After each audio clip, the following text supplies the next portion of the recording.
नमस्कार दोस्तों, जय माँ काली, हर हर महादेव। आज मैं आपको बताऊंगी कि शक्तियां आने के बाद वापस क्यों लौट जाती हैं, क्यों शक्तियां बंधन में आ जाती हैं, क्यों शक्तियां लौट जाती हैं, क्यों आने के बाद जो शक्तियां हैं वो वचन नहीं लेती हैं। सवारी खेलती है, वचन भी लेती है अगर एक दो, तो वो वचन झूठे हो जाते हैं, वो वचन सत्य नहीं होते हैं।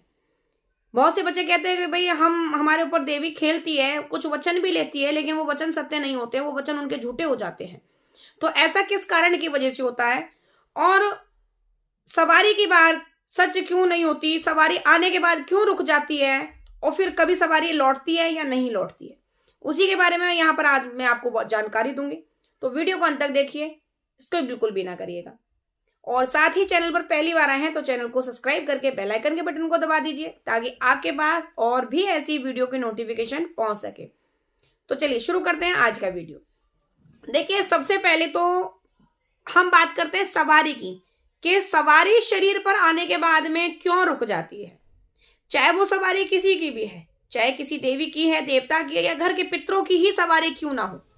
क्योंकि देखिए, सवारी भाव से उत्पन्न होती है। सवारी पितरों की अगर आती है तो अगर उनको आप जान रहे हो, मान रहे हो, अगर तुम सवारी को जानते हो और मान रहे हो, उनका मान सम्मान कर रहे हो, तब सवारी आगे बढ़ती है। शुरुआत में सवारी आपकी परीक्षा लेने के लिए आती है भाई, वो पूछती है तुम्हारे आगे एक दो वचन रखती है, बोलती है, तुम्हारी परीक्षा लेती है। उस समय अगर तुमने सवारी को माना, सोचा, समझा, तो सवारी आगे कदम बढ़ाएगी, फिर बोलेगी, दो चार तुम्हारे घर की बातें भी बताएगी, और मालूम भाई तुमको सही रास्ता भी बताएगी, अगर तुमने सवारी का सम्मान करा तो।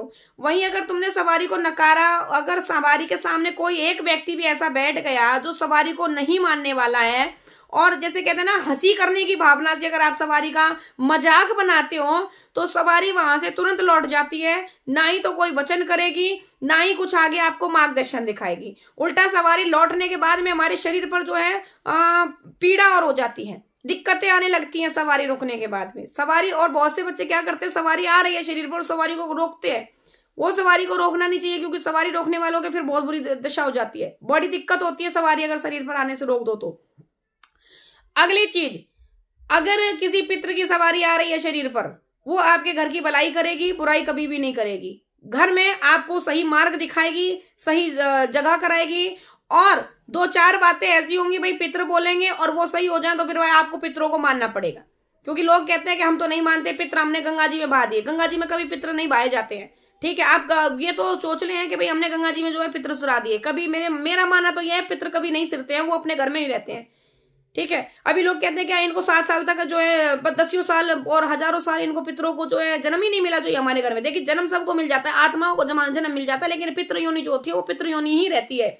उसमें पितरों की कृपा क्यों होती है, अभी ये तो आप शास्त्र में पढ़ेंगे तभी आप ये सारी चीजें जान पाएंगे। दूसरी चीज, पितरों को मानने वालों के घर में जो है तरक्की रहती है, उन्नति रहती है। पितृ रुष्ट हो जाए, अगर पितरों का उतारा रख देते हैं, अगर पितृ नहीं होते हैं तो पितरों का उतारा रखने के बाद तुरंत काम बंद क्यों जाते हैं, फिर कुल देवी का उतारा रखते ही कुल देवी के नाम से काम क्यों बन जाते हैं फिर, ये चीज। अब अगली बात, अगर किसी देवी देवता की सवारी आ रही है, वो भी इसी प्रकार से पितरों की तरह ही है। अगर कोई भी देवी देवता की सवारी आ रही है, घर का लोगों ने मान सम्मान किया है, उसका आदर किया है, तो फिर वो सवारी अपने भाव आगे रखती है। अगर वो सवारी आने के बाद देख रही है भाई आपके भाव अच्छे नहीं है, आप सवारी को गलत निगाह से देख रहे हैं, या किसी के मन में ये है भाई ढोंग है, नाटक है, ऐसी परंपरा अगर किसी के भी अगर दिमाग में आ गई, तो सवारी वहीं से लौट जाएगी, फिर सवारी नहीं आएगी। सवारी भी आपके भाव देखती है भाई, जिसके शरीर पर खेल रही है वो तो ठीक है, उसको तो होश नहीं है भाई हमारे शरीर पर जो सवारी खेल रही है।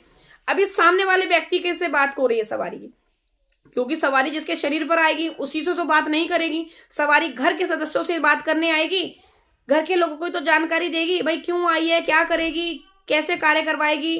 अगर वो घर के लोग ही उस सवारी की बात नहीं सुनेंगे, समझेंगे, तो फिर वो सवारी किसके लिए आएगी, किससे बात करेगी आखिर। तो ऐसे भाव ना देख करके वो सवारी वहीं से पुनः लौट जाती है वापस, फिर वो आगे नहीं बढ़ेगी, ना वो आगे कोई वचन लेगी, ना ही सवारी आपकी मदद करेगी। उल्टा वो लौट करके फिर जीवन में कभी लौट करके नहीं आती है सवारी।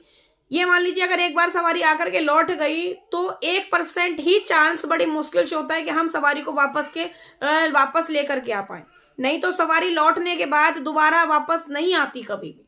तो इसीलिए सवारी को, अगर आपके ऊपर सवारी आई है, खुद से प्रसन्न होकर आई है और कुल से आई है या किसी गुरु कृपा से आई, तो सवारी का मान सम्मान सबसे अधिक होता है।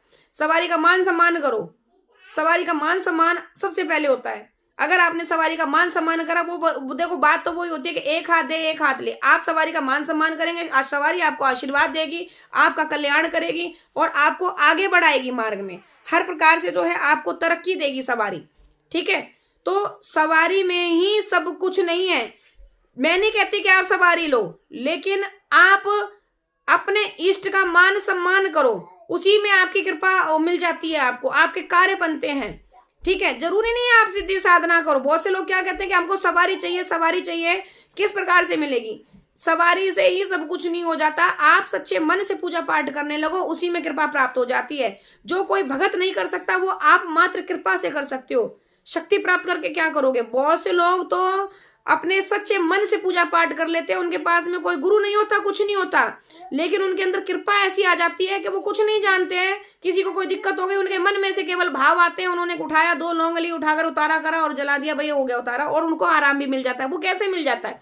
आप ना कर दो, आपके थ्रू किसी को आराम मिल जाए? नहीं। जिनके भाव अच्छे सच्चे हैं, जिन पर कृपा है, अंतरात्मा जो सच्चे मन से भगवान को मान रही है, पूज रही है, उन पर भगवान अपने आप कृपा करने लगते हैं।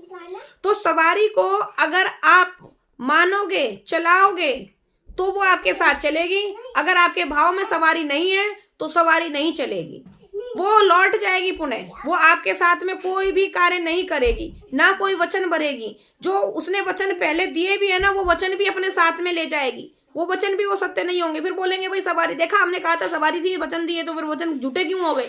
नहीं, अगर सवारी रूट करके वापस चली गई तो उसने अब तक जितने वचन दिए हैं, जितने वचन भरे हैं, जो वादे किए हैं, वो सारे अपने साथ ले जाएगी। एक भी चीज आपके पास में नहीं छोड़ कर के जाएगी। जितना उसने आपके घर में कल्याण किया वो सब लौटा ले जाएगी अपने साथ में, नहीं चलाएगी भाई। क्योंकि हर इंसान को अपना अपना मान सम्मान, आज के तौर पर देखिए, इंसान को लगाइए, इंसान भी तो मान सम्मान वाली जगह पर ही जाता है ना। तो फिर भगवान कैसे आ जाएंगे जहां पर आप भगवान को गलत निगाहों से देखेंगे, मान सम्मान नहीं मिलेगा, उस जगह पर भगवान कैसे आ सकते हैं? वो भी नहीं आएंगे। तो आप सवारी वाला अगर कोई व्यक्ति है तो उसके परिवार को सवारी का मान सम्मान करना जरूरी है। उसको मानोगे तभी आपका कल्याण होगा, अन्यथा नहीं होगा। अब दूसरी बात कि सवारी आ रही है, सबका भला कर रही है, हमारा भला नहीं कर रही, तो भाई जब तक तुम गुरु धारण नहीं करोगे तब तक तुम अपनी सवारी को वचनों में नहीं बांध पाओगे, तब तक सवारी तुम्हारे वचन जो सत्य नहीं करेगी और ना ही तुम्हारे घर का जग कल्याण करेगी। और सवारी आई भी है तो भाई जग कल्याण के लिए आई है, तो जरूरी नहीं है कि जग कल्याण करेगी वो और तुम्हारा घर का बनना भरेगी। नहीं, अगर जग कल्याण के लिए आई है तो जग कल्याण ही करेगी, आपके लिए कुछ भी नहीं करेगी। ठीक है, हाँ इतना है कि आपको भूखा नहीं मरने देगी, इतना सवारी करेगी। तो अगर सवारी के भाव सच्चे रखोगे, सवारी के प्रति अपनी निष्ठा अच्छी रखोगे, तो सवारी आगे कार्य करेगी और बढ़िया तरीके से आपका मार्गदर्शन करेगी। नहीं करोगे तो सवारी पुनः लौटने के बाद फिर कभी नहीं लौटेगी। तो आज के वीडियो में इतना ही। आशा करती हूँ आपको आज की वीडियो से कुछ ना कुछ जानकारी जरूर प्राप्त हुई होगी। मिलते हैं आपसे नेक्स्ट वीडियो में ऐसी ही जानकारी के साथ। तब तक के लिए सभी को जय मां काली, हर हर महादेव।